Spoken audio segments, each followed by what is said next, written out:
All right. Well, we are at 9:01, so I will kick things off. So, good morning, everyone. Thank you very much for joining us this morning. I'd like to begin our session by doing a traditional land acknowledgement for the Edmonton, Alberta area where I am located today. Edmonton is located within Treaty 6 territory and the homelands of Métis Districts 9 and 10. We acknowledge this land as the traditional territories of many First Nations peoples, including the Cree, Dene, Stoney, Anishinaabe, and Blackfoot. I'd also like to extend this respect to all Indigenous peoples across North America and the traditional lands where we live and work today. Thank you.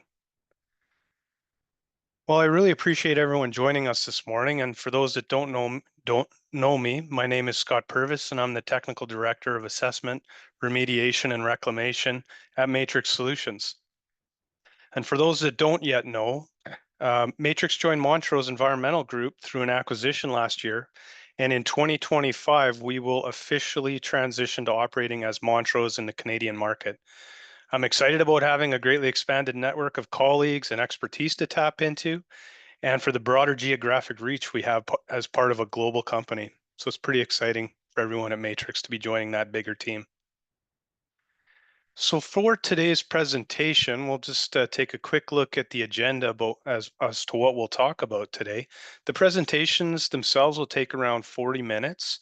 It will be recorded in case you want to revisit it. And we'll take some time at the end to address any questions that come up while we're going through the three different presentations. If you do have a question as we're going through these various presentations, just feel free to use the Q&A function that you'll find in your Zoom controls. And as we're going, just pop your question in the Q&A. And then at the end of the session, I'll come back on and I'll facilitate a Q&A session with the presenters. So don't wait. You don't have to wait till the end. Just go ahead and pop them in there.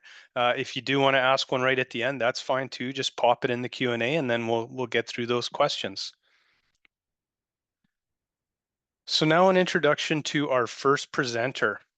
So Dan Pollard is a contaminant hydrogeologist with around 20 years of experience in the field of environmental geoscience and regulation.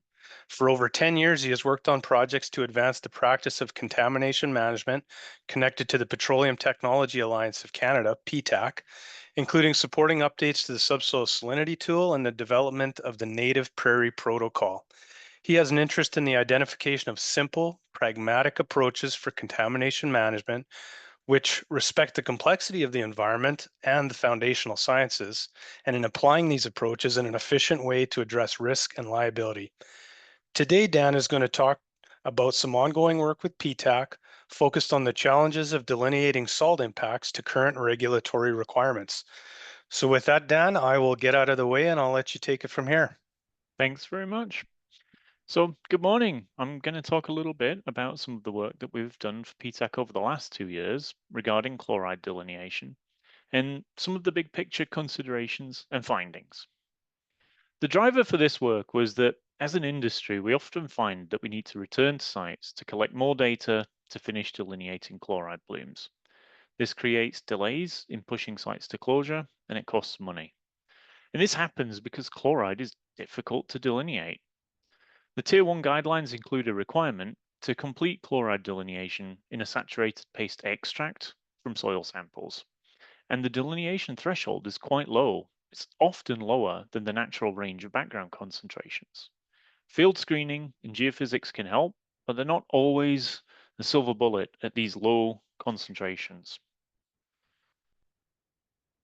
So, we've been considering what the overall regulatory objectives are that drive the need for delineation and what innovative approaches we can bring to ensuring that they're being met. The guidelines tell us that adequate delineation provides the information that's needed to support appropriate decisions about contamination remediation and management. And what this phrase really means is a bit subjective, and the interpretation will and should depend on site-specific conditions and the state of the contamination. But one thing we can say is that one goal of delineation is to determine if contamination poses an immediate risk. So if we click, we have an example here of a contamination plume that's already reached a creek. Another goal, though, is to ensure that we can properly estimate what the risk could be in the future. like in this second example, where we might worry that the contamination could migrate through groundwater and eventually reach the creek. The regulatory requirements focus on collecting samples with no contaminant, and these show us where the contamination is not, which is what we need to know to understand the immediate risk. But we found through our work that we should also consider data from inside the plume. The spatial concentration trends that this data provides can give us much more information when we're evaluating the potential future risk. We can use geospatial and spatial statistical models to help us understand and interrogate these concentration trends. Here, we're looking at a three-dimensional site model with concentration contours that's been developed using a radial basis function. With these types of models, we can look in detail at the distribution of the contaminant mass and the volume of contaminated material that's contained within different concentration thresholds. When we do that, we see that by far the largest proportion of the contaminant mass is contained in the center of the plume, and that the plume fringes occupy a large volume but contain a very small proportion of the total mass. Clearly understanding the plume extent is important, again, particularly to understand the immediate risk that it could pose. But when we need to consider the potential future risk and to know if contaminant mass could eventually end up at a receptor and cause an adverse effect, then we find that a good understanding of the core of the plume is potentially even more important than a detailed understanding of the fringes, and that might run counter to some of the implications that are in policy.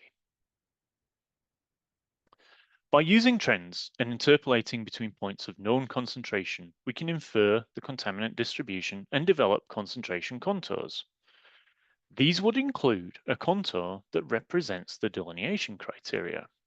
So what we wanted to know is if we could use that contour to help with delineating contamination in instances where there are minor gaps in the delineation samples, so that we don't have to return to site and collect more samples to close those gaps. But to be able to rely on interpolated concentration contours, we needed to understand how closely these are estimating the true extent of a plume. And we need to know whether we're overestimating or underestimating the extent, and also how the contours will vary depending on the number and the distribution of samples. So I'll use this cartoon to illustrate an approach that we use to help answer those questions. We started out by applying an interpolation approach to a site that we considered fully delineated, where there's a lot of samples from around the fringes of the plume and a lot of data from within the plume.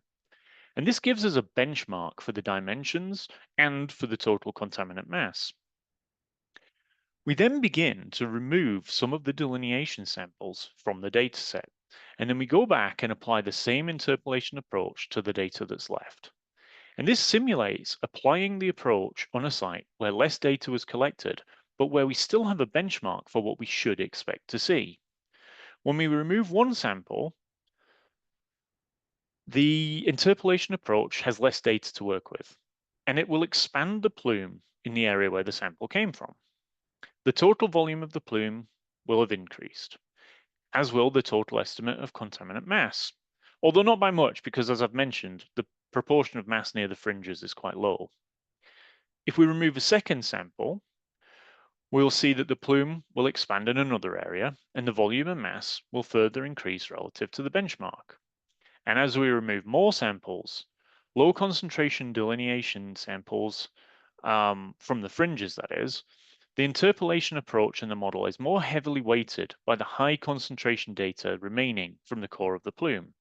And in each case, the estimate of the plume extent and mass will increase. So what does this look like with real data? Well, here we're looking at the same approach applied in a three-dimensional leapfrog model to a site that had pretty comprehensive data. The top row of figures here, we have the plume generated with all the data. That's our benchmark. On the left, we have a plan view, and on the right, a cross-section through the areas with the highest concentration. Below that, we have a series of figures as we progressively remove the lowest 10%, 25%, and finally 50% of our data.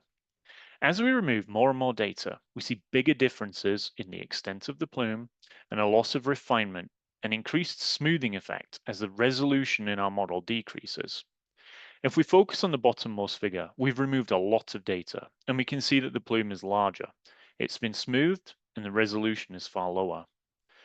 For this site, these are quite subtle differences, but if we click, what we'll see is um, an outline of the benchmark extent relative to the extent once we've removed many samples. And you can start to see that there has been quite a difference.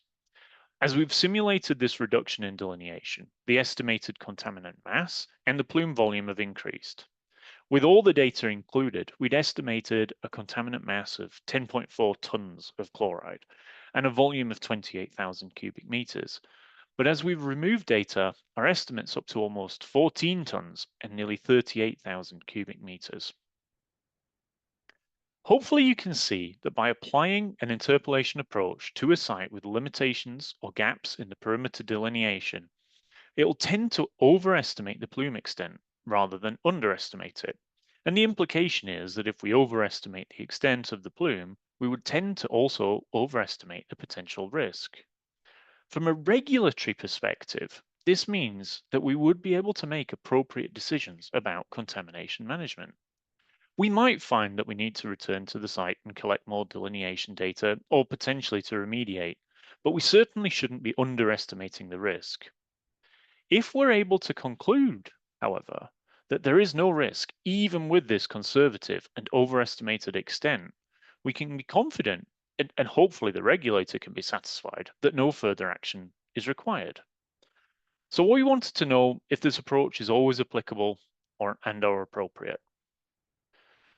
So we looked at a number of tests to help us determine when this type of interpolation approach is viable to help fill minor delineation gaps.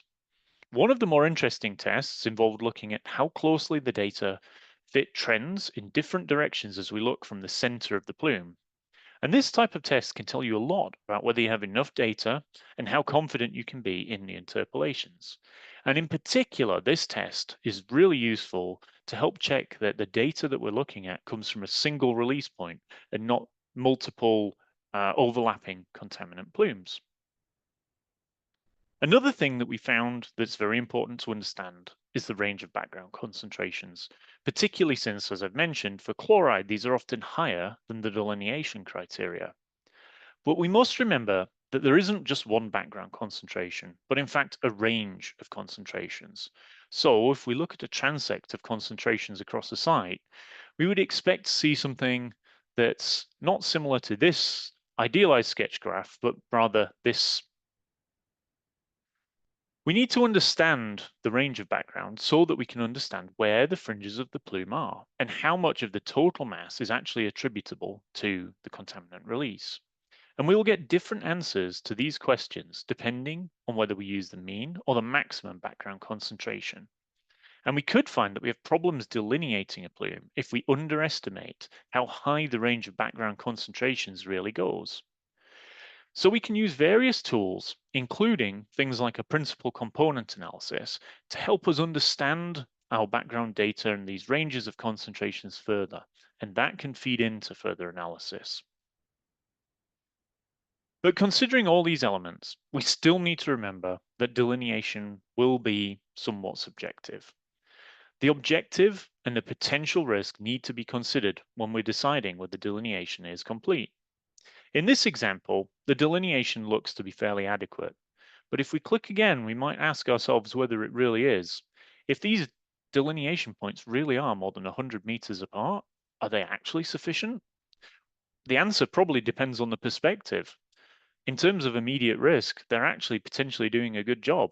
But are they helpful for understanding the future risk, particularly without data from within the plume and those concentration trends?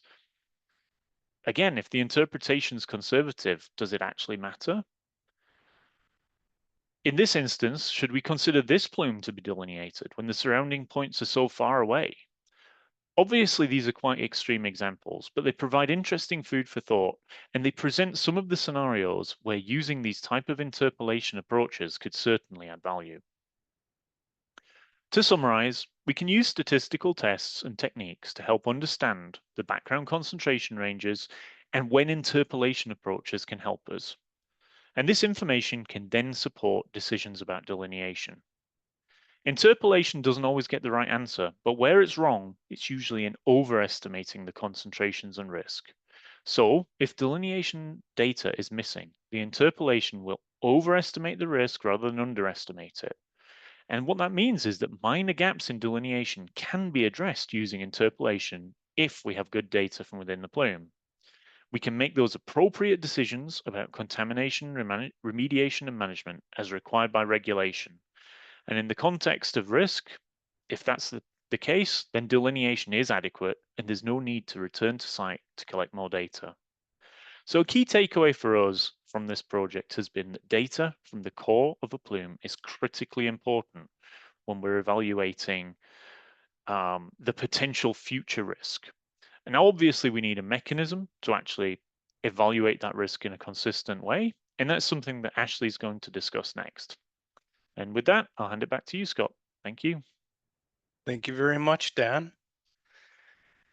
And as Dan mentioned, our next speaker is Ashley Morgan.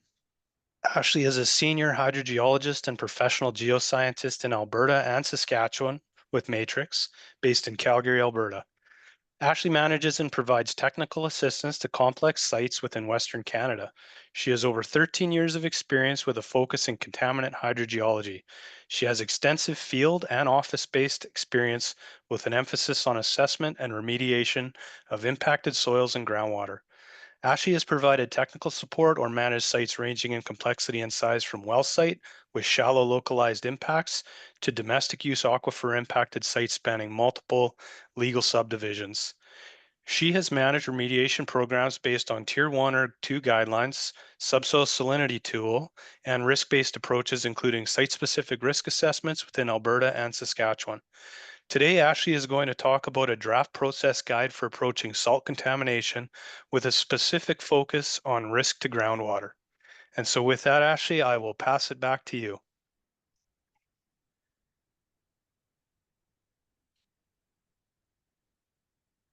All right. Thank you, Scott. All right, so the evaluation of the risk to groundwater. So understanding the risk to groundwater posed by chloride in soil is a particularly pertinent issue. Delineation of elevated chloride concentration requirements does not directly inform on the risk of adverse effect. The Tier 1 guideline values are applicable at the point of compliance. However, the chloride delineation criteria doesn't consider a separation between that source and your receptor. Tier 1 guidelines are applicable at the compliance point, so concentration and soil pore water are not usually at a location where exposure could occur. The chloride must migrate to the groundwater if the soil isn't fully saturated, and then the groundwater must migrate laterally or vertically to a location where exposure could occur, such as a surface water body or an aquifer. Chloride is a conservative ion that has limited interactions with the soil, and it does not biodegrade, but it will disperse and it will dilute. So when we're considering the risk to groundwater, are we talking about current risk, contamination is detected at the receptor, or future risk? Will contamination eventually get to the receptor at a concentration that will exceed the guideline?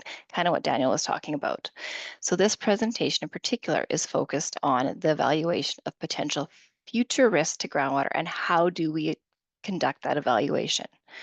So if we look at this sketch, we do have a separation between the source and the receptor. So there isn't a current risk, but our plume is very close, and this suggests that we have a fairly large plume with high concentrations. So I think if most of us were to look at this sketch, we would suggest that there probably is pretty high future risk to that receptor. But if we look at this next sketch, there's no difference in the magnitude or the extent of the plume, but now that receptor is 200 meters away. So what is the perceived risk of this? Is there still a risk? Is there no risk? Now we'll look at this plume. The plume's even smaller, it has lower concentrations, and it's further away from the receptor. Does this plume pose a risk? So from our framework says, consideration must be given to the potential for chloride contamination in groundwater. We need to consider the risk to groundwater, but the framework doesn't provide guidance on how this should be completed. So for most contaminants, the first step would be to compare to Tier 1 guidelines. But we don't have Tier 1 soil chloride guidelines, and this brings us back to that delineation requirement, which we already know doesn't actually inform on the risk. So if we go to a Tier 2 approach, we have subsoil salinity tool, or SST. SST is a regulatory endorsed tool that allows users to evaluate risk to receptors based on site-specific information, the magnitude, extent, and proximity to the receptor. So SST can be very useful and helpful at evaluating that risk, but it does have very prescriptive data requirements. So their sites that we have, they have elevated chloride, but they do not meet the data requirements to utilize SST. So practitioners kind of end up evaluating kind of a qualitative evaluation to support the risk to groundwater. With qualitative risk evaluations, there isn't guidance on how to complete these, so they're highly subjective and not consistent. They also are very dependent on individuals' experience and risk tolerance, and they're not broadly endorsed by the regulator. So we have these two approaches that are kind of one extreme to the other.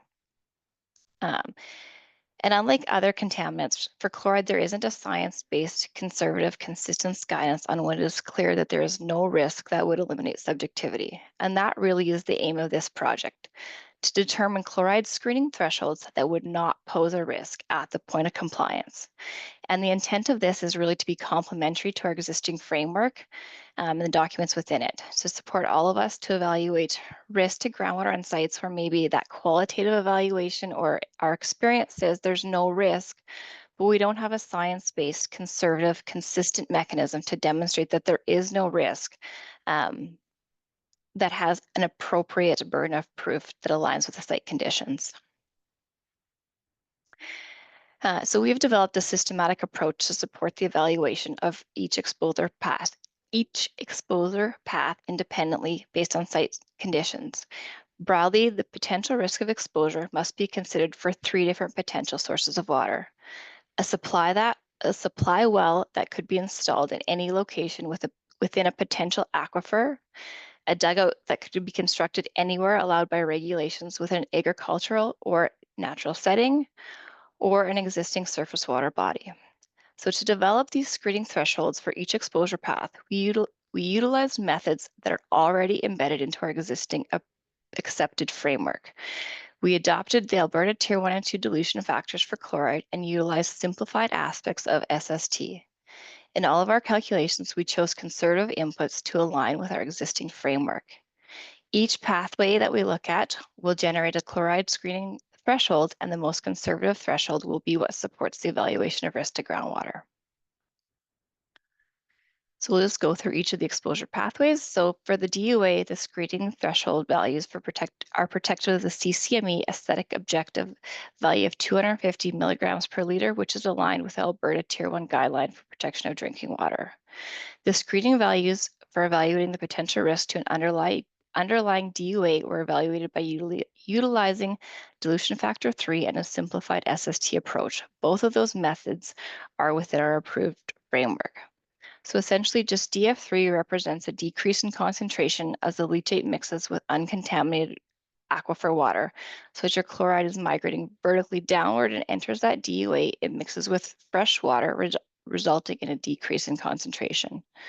So to look at SST, that still considers that same dilution as it enters the DUA, but it also considers dispersion, which is a further decrease.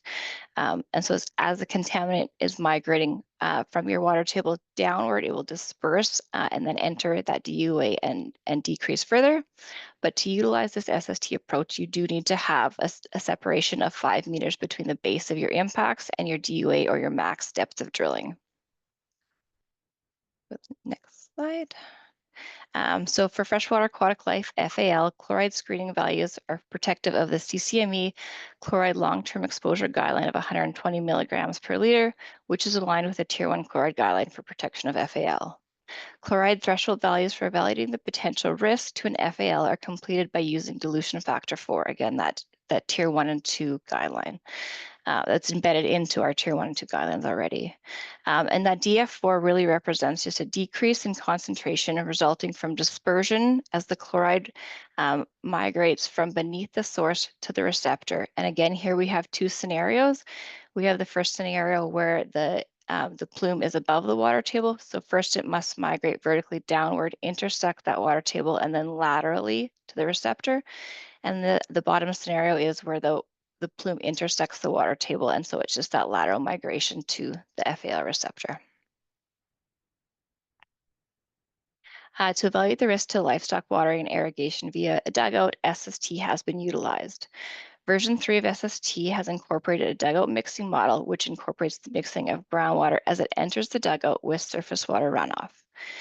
Chloride threshold values are protective of the livestock water, and irrigation water are aligned with SST and are related to the allowable concentration of sodium and chloride that can be added without causing the water to become hazardous.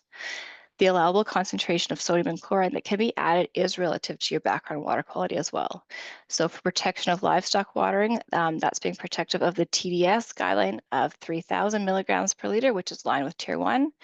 And for protection of irrigation, it's based on an SST calculated chloride concentration of 355 milligrams per liter, which is based on a EC of 1 decisiemens per meter, but it also takes into account background EC, total dissolved solids, and SAR. Right. So now we've looked at kind of all the different exposure pathways independently. So we're just going to see how this kind of could be applicable by using a hypothetical site. So this particular site's in agricultural land use, so we're seeing all 3 exposure paths. The CMI is wet, 12 millimeters per year, and that really is just your infiltration rate. So how fast is your plume migrating vertically? The site is fine grain, so fine grain or coarse grain, and that based on the grain size, the calculations utilized in Tier 1 default values will align, whether it's a coarse grain or fine grain site. We've got 4 meters of thickness, and that's from surface down to 4 meters. We do have 7 meters of separation between the base of our impacts and our max depth of drilling or a DUA depth. The water table is at 2 to 4 meters, so it does intersect our plume, so we are saturated. And then our source length is 25 meters, and we're 25 meters to the freshwater aquatic life receptor.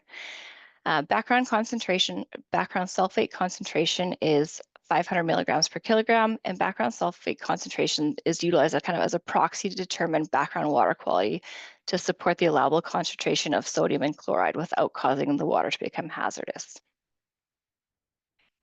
So we're just going to look at the DUA exposure path for this case study, and then but it would be a similar approach for the other 2 as well. So the first question is, are elevated chlorides in soil that may meet the requirements of a DUA? Our site is fine grain, and there's been no indication that I've suggested that it would meet the requirements of a DUA, so we can say no, but this is just kind of a check to make sure we're looking at future risk and not a current risk scenario. The source length is less than 75 meters. Yes, ours is only 25 meters. So our chloride concentration is less than the regional specific DF3 value. So we go to fine grain, source length of 25, and we can see that we're going to have a screening level of 190 milligrams per kilogram.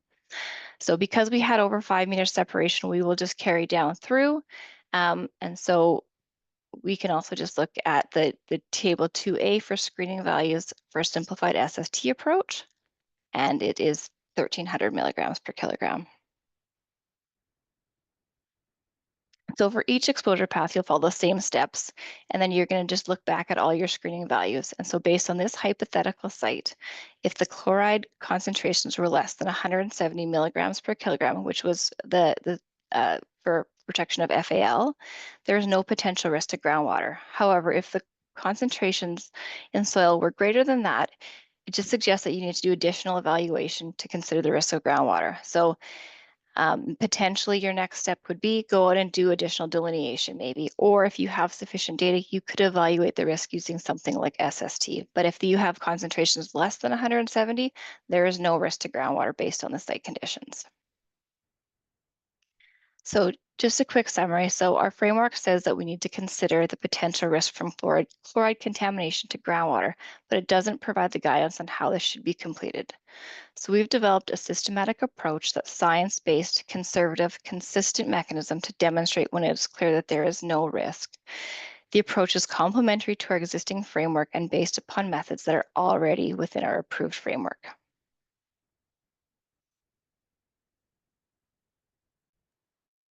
All right, well, thank you very much, Ashley. And with that, I will pass it over to our final presenter, Phil Phil Richards. Phil is a forensic chemist and is qualified as an expert in analytical chemistry by the Court of King's Bench in Alberta.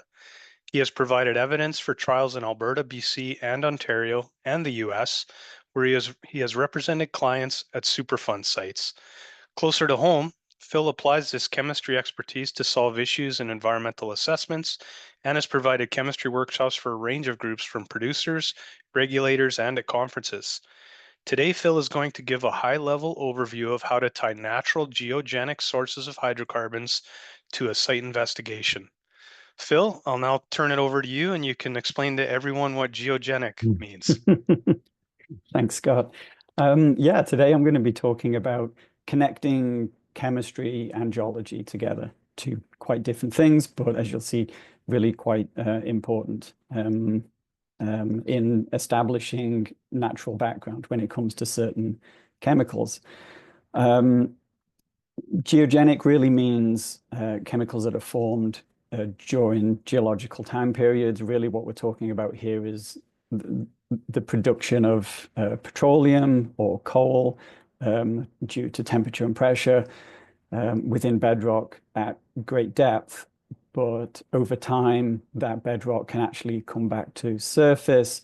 And during the course of intrusive investigations at any given site, we may then intercept that bedrock, which contains natural geological or geogenic hydrocarbons. And so what I really like about this particular picture that you can see on the screen right now is it really shows the interplay between the geology at surface. So you can see on the left and right of the screen here, there's the natural surface, the grass and the trees, etc. Right in the middle of the picture is this uplifted geology, and that contains shaly coal. That's actually the black material you can see in this interbedded bedrock that you can see in this picture. Next slide, please. Thank you. So I'm going to be talking about source. Really, that's really where the chemistry and what I'm going to be talking about really can establish a good connection to the geology. And the reason for doing that really is, and both as Dan had talked to earlier, is really about establishing background. It's really one of the main cruxes of what we can often do during site investigations. And I'm not going to talk in great detail about what's on this slide here, but there is a lot of good information in the derivation of guidelines, and there are a number of different ways that you can proceed. A lot of those really focus on pathway and receptor type considerations. When it comes to polycyclic aromatic hydrocarbons and petroleum hydrocarbons, really what we can do is focus a lot more on the source. We can really do a better job by understanding the source of those things that we can see when we take a sample of soil and analyze it and we get detected results. In particular, what I'll call non-carcinogenic pHs, these are the pHs that are actually going to be quite important if background considerations. Those are the ones that are typically present in geogenic background situations. They're actually included as a component of a petroleum hydrocarbons analysis. So in Alberta, that's in fractions 2 and 3 in general. So when we're considering the risk due to these pHs, it's actually already considered within those fractions analysis. However, there are exceptions, and unfortunately, those exceptions generally are the rule. So where we have groundwater receptors or sources that have concentrations of pHs where it falls outside of the model assumptions, so high concentrations of pHs such as creosote or combustion residues, we have to analyze for these pHs. We can't exclude not analyzing for them. So if we can't limit that analysis, what can we do then? We get this data back from the laboratory in certain situations, and I'll talk a little bit more about it in the coming slides. We get these detects, quite often guideline exceedances, as you can see on this data table here. This is just an example of data. And we have to ask ourselves the questions, are these really anthropogenic? So quite often we'll take samples from background locations, so areas outside of the influence of the site. That's a good way to be able to demonstrate, yeah, I can see that there are concentrations of these PAHs or other hydrocarbons that, based on our conceptual site model and our understanding of the site, shouldn't be related to the site. But that's not necessarily enough to get us there. And the regulations allow us to use a statistical approach quite often to try and understand what background is. But what I'm going to be talking about today, if we can move on to the next slide, please, is a framework for applying chemistry and our knowledge of source to be able to establish what is background. And then we can apply statistical approaches to that. But this gives us a good framework for being able to understand what our expectations are for background versus what might be anthropogenically related to a site. And there's 4 steps to this. Again, I won't talk through all of this. But first of all, we need to understand what our potential anthropogenic and natural sources might be. And I'll talk a bit more about that in the coming slides. But it's pretty much what it says there. It's pretty straightforward. We might then need to collect some additional data. Maybe there are some gaps. Maybe there are some different analytical techniques that are going to be really useful. And on the right-hand side of the screen here, you can see some connections. So for example, and what I'll be talking about today, where we have PAHs with concentrations that may exceed guidelines or that are of interest to us in a site, we can add some bandwidth, as it were, and really add to our understanding by running a complementary analysis called alkylated PAHs for a subset of the samples that we've got. Then we really dive into data interpretation. Again, I'll walk through that with some examples in the coming slides and ultimately be able to derive some conclusions of where did those chemicals come from. If we can establish some background, we could derive site-specific remedial objectives or just completely exclude those chemicals from an investigation. So I'll walk through some of that detail. So first of all, an information review. So this really is establishing what our expectations might be for a site. So when it comes to anthropogenic sources, first of all, we generally have a pretty good feeling for what might be at a site. So if it's a gas well, we might expect some condensate, or we might expect some drilling mud additives, for example, diesel or crude oil, etc. So we kind of have a pretty good understanding of what our expectations are for an anthropogenic source for hydrocarbons. But what about the geological expectations? And so this little screenshot that I've got here is just the succession of formations within that underlay a site that I was investigating. And when you look into each of these different formations, there are many different potential natural sources that are related to the geology. And whether that could be oil kerogen or whether that could be coals, there are different potential sources, and those have different profiles, different compositions. And from my experience, usually when I see bituminous coal as a potential source beneath the site, that's something that I'll typically flag as a potential thing that might interfere with our intrusive investigations, because I know that bituminous coal typically has relatively high concentrations of hydrocarbons and PAHs. Not only within the bedrock, but we should also consider the overburdened soil, which can contain mineralogy that comes from these sources. And so quite often this could be associated with bedrock, but we should also be mindful that the soil overburden above the bedrock may also contain those sources too.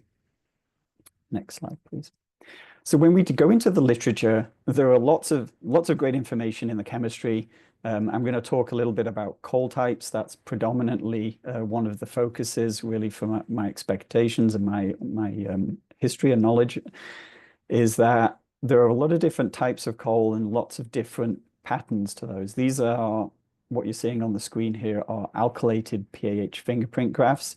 And there's a different graph for different coal types, starting at the top left with lignite, the least mature coal, all the way across down, and to the right all the way through to anthracite. And the main thing I just want you to take away here is just there's a visual representation for the composition of hydrocarbons, in this case PAHs, that can associate with that geogenic source. And being able to differentiate that from your potential anthropogenic source at a site is really a great marker to be able to tie your understanding of background to the scientific literature and be able to pin that down. So I've highlighted in the center here that bituminous coal that I just talked about on the previous slide. So there I've got two pH fingerprints here that show different types of bituminous coal. That establishes what the literature expectation is for what could be underneath a site. Next slide, please. Okay, so we can get into now data interpretations. We've collected all this data. We've maybe done some additional analysis to really help tie those samples to the scientific literature. And so I'm going to just walk through a bit of a relatively quick example here. So the first thing to start with is petroleum hydrocarbon chromatograms. Really great resource for us. It comes free with our PHC fractions analysis or left PEPs analysis, etc. And there's a lot of great information in here that you can take to help define what you see as a source. So for example, on the right-hand side is an example condensate. From experience, we can see a shape to that because of the composition of hydrocarbons that are present. And we could substitute that with diesel or crude oil. They all have very distinctive patterns within those chromatograms, and you can see them immediately. It takes a few seconds just to look at a chromatogram. On the left-hand side here is just a natural bedrock sample that contains a relatively low concentration of coal, but enough to make some of those pHs above guideline. What we actually see here is a pretty empty chromatogram, but you can see at the bottom there are just a few little peaks just scattered along the bottom. The key characteristic here is being able to say that the graph on the left-hand side looks different to the one on the right. What we're not seeing is condensate in this example. And so those data table that I showed you much earlier on, where we have concentrations that exceed guideline for certain pHs, if those are associated with that graph on a chromatogram on the left-hand side, we can say that those are associated with a natural source as opposed to an anthropogenic source. This is just one of our lines of evidence. There are two other pieces to this. One is actually looking at the PAHs themselves, and we can build these fingerprint graphs. And I won't talk too much about how these are built. It's relatively straightforward. We just align the PAHs across the bottom of the graph. We can put multiple samples on a graph, and really it's a visual representation. So when we're looking at site samples on the left-hand side, so multiple samples at this site, do they look like the site background at top right, or an example of our expected source for hydrocarbons at the site, in this case, condensate? And you can see that really what we're seeing on the left-hand side aligns very closely with the site background at the top right. And so all of the PAH exceedances that are associated with those site apex, we are going to be able to say these are natural. These are associated with that geogenic background. So basically there is coal present beneath the site, and that those PAH exceedances are not due to the condensate, which theoretically could be present at this site. And I'll just touch quickly on this next slide. I won't go into a lot of detail. These are example alkylated pH fingerprints. And I did talk a few slides ago about the scientific literature and being able to establish our expectations. On the left-hand side here is an example of an alkylated pH fingerprint graph from an area of interest. On the top right is an example from the site background, and that actually aligns very nicely with our expectations from the scientific literature for this bituminous coal type. On the bottom right is an example of condensate. Again, this is aligned with our expectations for this particular site. And again, it's a visual representation. Does the graph on the left look like the one on the top right or the bottom right? And you can see that there's a very close approximation to the site background. So again, in this particular example, we'll be able to say through this particular line of evidence, using the alkylated pHs, we can say that the pHs here are due to that natural geogenic background. Next slide, please. So it was a relatively quick run through that process there. Obviously, there's a lot more detail to this, but I just wanted to try and get a bit of a digest across in this 12 minutes that I have. Basically, think of it as there are 4 steps. We should start with an expectation that there could be a geogenic source of hydrocarbons. I've talked a lot about PAHs today, but there are other situations where it may be different. And that could be associated with the bedrock or the overburden. And so we really need to try and tie that chemistry back to the geology. What's the geology tell us could be the potential natural sources? Maybe we need to do some data preparation as a second step. Maybe we need to collect some additional data to really help validate those assumptions. And then we dive into that data interpretation that I moved through relatively quickly using the petroleum hydrocarbon chromatograms, the PAHs, and a subset of samples for alkylated PAHs to be able to give us some understanding of what is natural, what is background at that site, and ultimately be able to get to conclusions where we can either exclude some exceedances, whether that's for PAHs or other hydrocarbons, or we can define a site-specific remedial objective and be able to delineate using that forensic chemistry. Thank you. Thank you very much, Phil. And I'd just like to say a quick thank you to all three of our presenters for sharing their insight on those really interesting topics. And now we'll get into the Q&A portion of our talk. So if you do have a question, just go into the Q&A function and add it in there, and I'll get to those. And if we do get too many questions, we'll make sure to follow up with anyone who asked a question and make sure we get you an answer outside of this forum as well. So I do have one question in the chat. Before I get to that, though, I'll just say all three of our presenters, their contact information is here on the screen, and I'll leave it there for a few minutes. So if you do have additional specific questions or you want to get in contact with any of our presenters, please feel free to do that. So our first question is from Brett, and it is, can you discuss why there is such a focus on the soil concentration of chlorides for delineation rather than the groundwater concentrations and risk to receptors of concern? So Dan, maybe I'll pass that one to you first, and then and Ashley can jump in as well. Yeah, thanks. I think this is a really, really great question, and it sort of touches on a much bigger topic, and could certainly discuss this for a long time. But I guess, like in my mind, at the root, there is the regulatory requirement to delineate chloride saturated paste in soil. And in my mind, I think it's super important for us to keep in mind that that saturated paste extract is not a direct proxy for what we might see in pore water. It's related, but it's not quite the same thing. But we are required to compare the concentrations in that saturated paste extract to a groundwater guideline. So I think that that's sort of the regulatory driver. I mean, the question could be, well, why is that the regulatory driver? I think we've mentioned, chloride obviously not degrading, and being mobile. There's a fear that chloride sources in soil will eventually make their way into groundwater, and then they can be a future risk, as we've discussed. And I think that there's also just sort of a general philosophy under any of the CCME guidelines that soil concentrations can be a proxy for potential pore water concentrations, which can lead to groundwater concentrations. And particularly with the sort of regulatory approach of considering any possible future land use. And what that means is that a water supply well can be installed anywhere in an aquifer. It pushes us very much to think that the groundwater risk is potentially going to be immediately realized.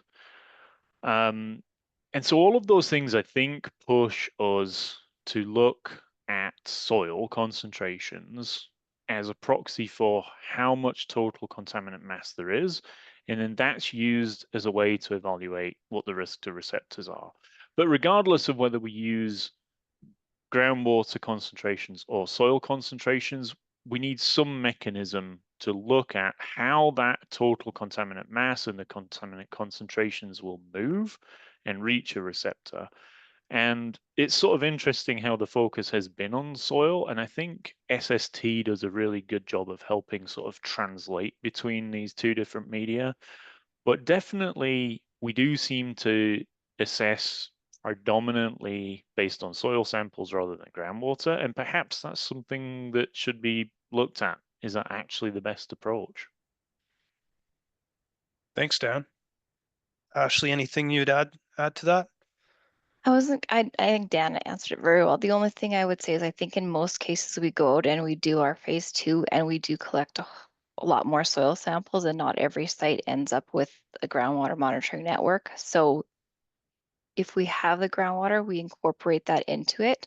But there is sites where maybe you don't have groundwater or you don't have as much groundwater data, so you are filling in those gaps through the soil. And I think that's kind of why the focus is also on that. Oh, that's great. Thanks. Phil, maybe just a quick one for you. Your presentation talking about geogenic and obviously anthropogenic sources as well. I'm sure you've been involved in a site where you've actually got both and they're mixed. Can you just talk through that process a bit more around site-specific remedial objectives where you do have both sources and trying to pull those apart? Yeah, absolutely. So, I mean, a typical example might be a sump with associated drilling waste, perhaps a diesel-based drilling mud was an additive, and being able to establish what to remediate to.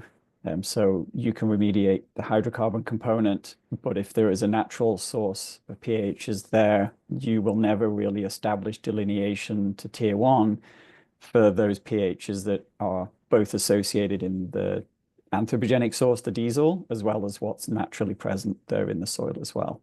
And so being able to define what is natural outside of that sump, being able to use this kind of workflow to basically make a bucket of samples that are only containing natural sources, those pHs, can then help you derive site-specific remedial objective using a statistical approach, and then using that, applying that to the site. The basis there really, or the focus of that really, is that the samples need to be relative to the lithology. And so we can't take bedrock samples and associate those with the overburden. It has to be a direct comparison across that. And so we can port out a couple of different zones if needed. So bedrock could have its own site-specific remedial objective. The overburden would have another site-specific remedial objective. And that really gives our team a number to delineate to. And so they can do that remedial work and just compare directly to that SSRO. That helps them understand exactly what the expectations are. That's great. Thanks, Phil. Thanks.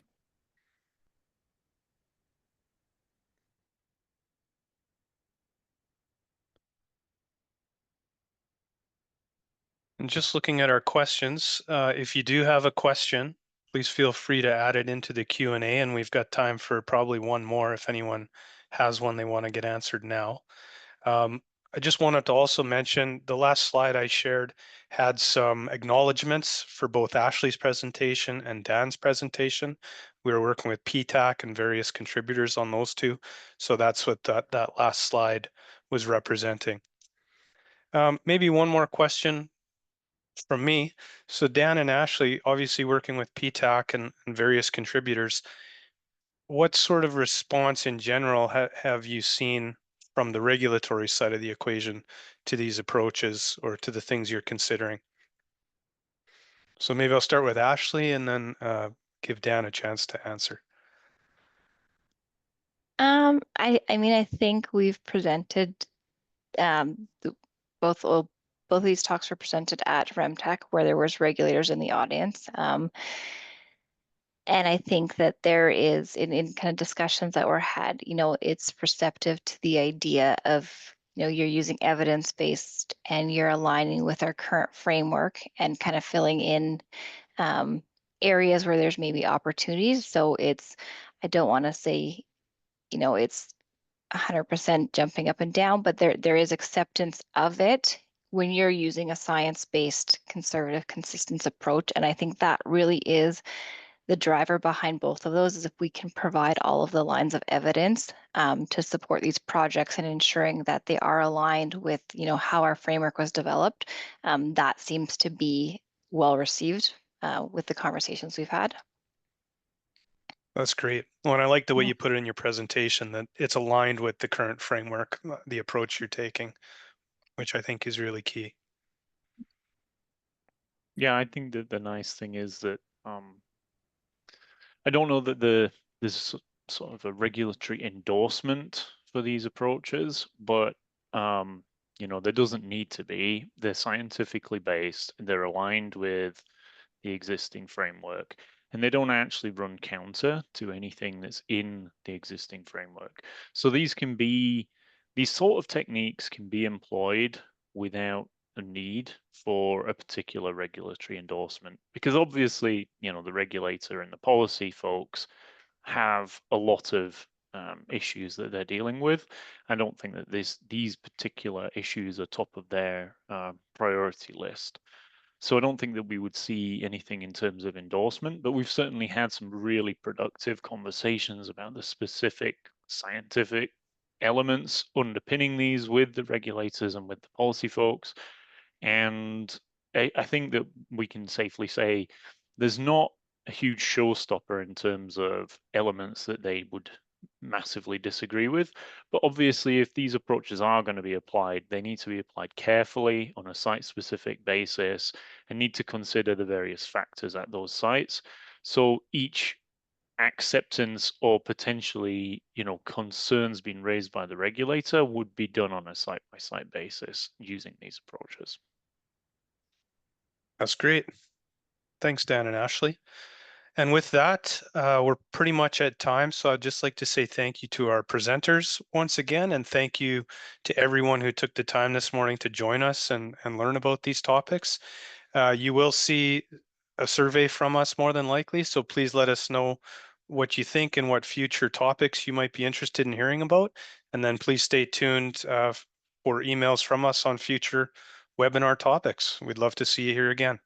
So thank you, everyone, and have a great rest of your day.